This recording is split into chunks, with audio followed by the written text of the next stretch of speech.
deixa apaixonado, e pra sempre eu vou te amar. Tá na hora de falar do Clube Celeste, com você, Samuel Venâncio. Bom dia, ótima semana. O Cruzeiro voltando aos treinos e, de fato, né, Samuel, o fim do ciclo curto do Everton Ribeiro na Toca da Raposa 2, Samuel. Pois é, Everton Felipe. Everton Ribeiro, você me imitou. O uso do cachimbo deixa a boca torta. Desculpa aí, Samuel. Everton Felipe. Esse aí o ciclo não podia ter terminado. Everton Ribeiro. Grande Everton Ribeiro. Mas o Everton Felipe, Emerson Pansieri, amigos do Rádio Esportes, 11h41. Hoje ele assinou a rescisão contratual, 9 jogos com a camisa celeste, e ele tinha um débito com o Cruzeiro. O Cruzeiro entendia de uma forma, o São Paulo de outra. Isso virou uma ação na CNRD. O São Paulo vai retirar esta ação. O Cruzeiro vai quitar de forma parcelada esta dívida. E o Everton Felipe liberado para seguir o caminho dele. Não tenho nada a questionar do Everton Felipe no dia a dia lá na Toca da Raposa 2. Sempre muito solícito e tentou de todas as formas, mas como ele disse lá naquela primeira entrevista, aqui na Itatiaia, antes até de acertar o contrato de forma oficial, ele falava sobre um ano para o Cruzeiro voltar para o seu lugar e para ele reencontrar o futebol. Everton tentou aí em alguns jogos, teve boas chances com o técnico Adilson Batista, mas não aconteceu, e por isso o Cruzeiro também não criou dificuldade para esta volta ao São Paulo num primeiro momento, e o destino que pode ser o Atlético Goianiense, que vai disputar a Série A do Campeonato Brasileiro. Daqui a pouco vamos trazer outras novidades do Cruzeiro, o time que iniciou a 7ª semana de treino, mas o ouvinte Itatiaia que não acompanhou ontem, o Dirceu Lopes, grande príncipe, foi o convidado da mesa redonda aqui da Itatiaia com o João Vitor Cirilo, com o Cadu Doné e com o Júnior Brasil. O Dirceu Lopes, que foi convidado pelo Sérgio Santos Rodrigues para ser coordenador da base do Cruzeiro. E os melhores momentos do Dirceu Lopes estão aqui no Rádio Esportes, falando primeiramente sobre esta chance de trabalhar no clube e o convite feito pelo presidente. Fala, Dirceu.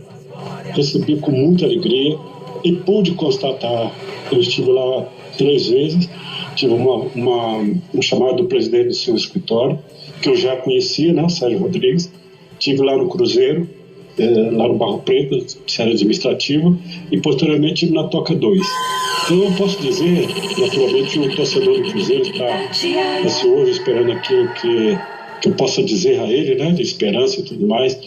Eu posso ser que pode ser que eu engane, pode ser que eu erre, mas o torcedor do Cruzeiro, pelo pouco que eu vi lá dentro do Cruzeiro, o Cruzeiro vai voltar no curto prazo, dar muitas alegrias à nossa torcida, porque esse presidente, o Sérgio, ele voltou a dar alegria ao Cruzeiro, um ambiente sem vaidade, um ambiente que ninguém quer ser melhor do que ninguém, todos em prol do Cruzeiro, o Cruzeiro voltar a ser administrado com coração e com profissionalismo. Então eu posso dizer ao torcedor do Cruzeiro que pode estar certo de que o Cruzeiro volta no ano que vem ao seu devido lugar. Sua função nesse momento, essa sua proximidade com os garotos, você acredita que isso possa ser um diferencial, ter a presença de um ídolo, uma pessoa identificada com o clube no dia a dia desses garotos, pode auxiliar também nesse sentido, para que o cara se desenvolva com um pouco mais de tranquilidade, para que ele entenda como o clube funciona, saiba quais são as principais referências do clube, nesse aspecto de identificação mesmo, Dirceu?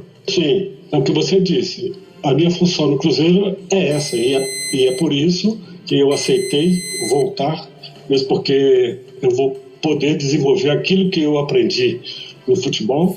Eu tive o privilégio de, com a história de problemas de timidez, né? Eu seria mais um, né? Inclusive eu tenho consciência de que paguei caro, né? Essa questão da timidez, porque eu sofri um corte na Copa de 70, né? Que quase que aniquila a minha carreira, quase que acaba a minha carreira, em função da minha timidez, né?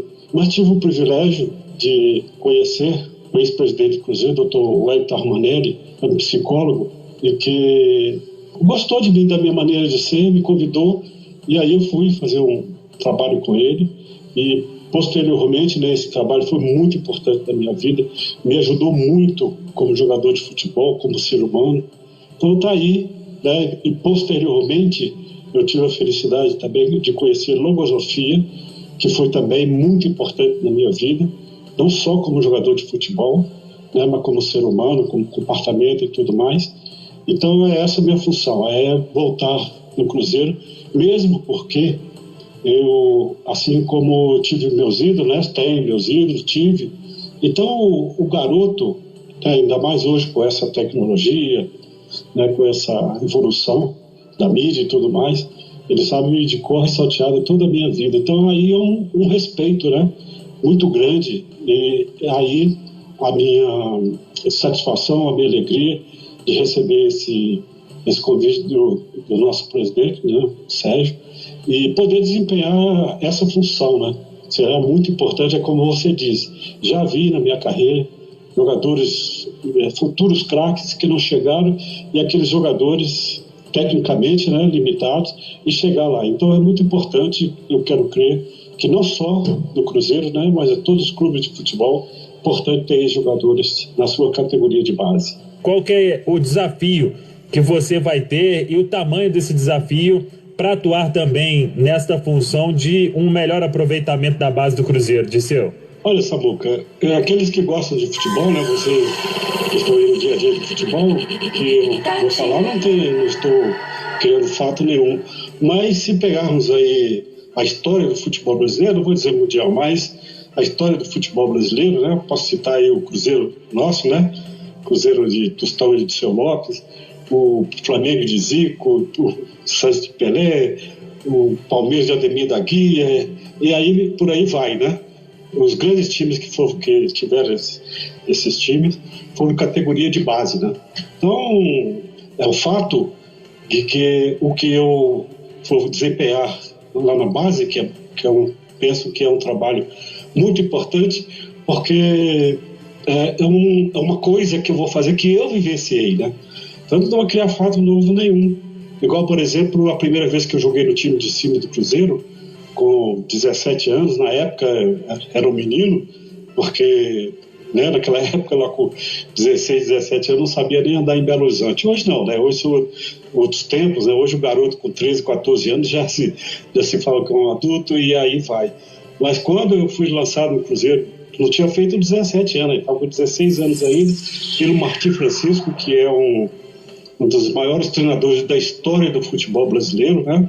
Foi campeão em 58 com o Vasco e foi treinador do Real de Madrid, né? De Puskás e de Stefano, imortal aí no futebol, quando ele me lançou com 16 anos. Então é isso, é que eu vou fazer, chegar lá e passar por garoto aquilo que eu vivenciei, né?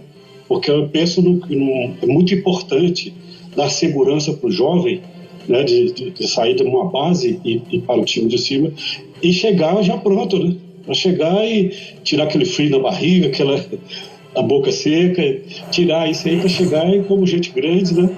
E desempenhar o seu futebol. Essa é que é a minha grande função lá dentro do Cruzeiro.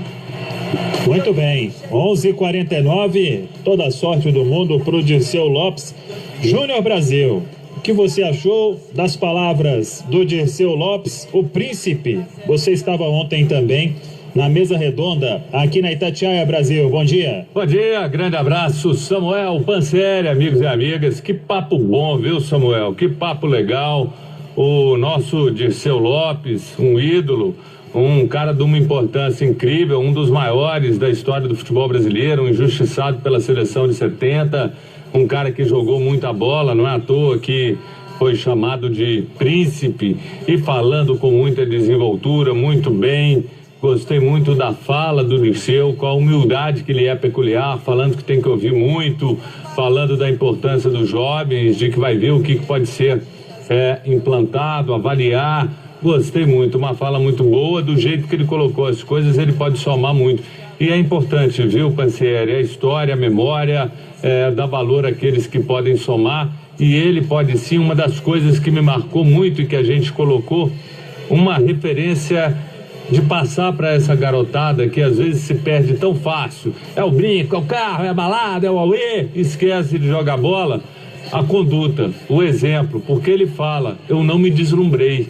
A fama, essa vaidade é você entrar num quarto escuro e sair para um despenhadeiro.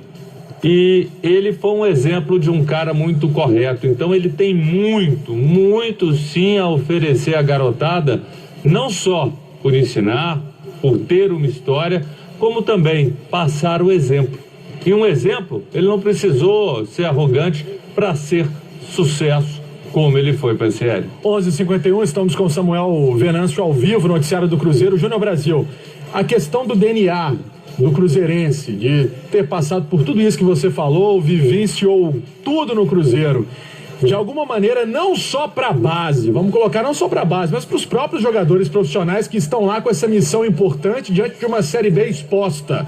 Ver um Dirceu Lopes é diferente. É diferente. Se você quer um exemplo claro, eu vou te dar, Pansieri. O Alex Talento falou que quando ele veio para o Cruzeiro, o Dirceu Lopes teve uma importância gigante para ele, porque o Dirceu Lopes o blindou.